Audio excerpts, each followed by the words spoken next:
বগুড়া সারিয়াকান্দির যমুনা নদী থেকে অবৈধভাবে বালু উত্তোলন করায় এক নারীকে 50,000 টাকা জরিমানা করা হয়েছে। অভিযানে বালি পরিবহনের সঙ্গে জড়িত একটি ট্রাক্টরও জব্দ করা হয়েছে।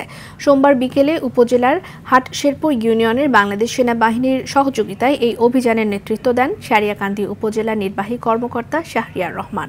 জানা যায়, কয়েক মাস ধরেই উপজেলার হাটশেরপুর ইউনিয়নের হাসনাপাড়া স্পার এবং নিজ বলাইল স্পারের 100 মিটার এলাকা থেকে অবৈধভাবে বালু উত্তোলন করা হচ্ছিল, যা ট্রাক্টরের সাহায্যে উপজেলার বিভিন্ন এলাকায় পরিবহন করে বিক্রি করা হতো।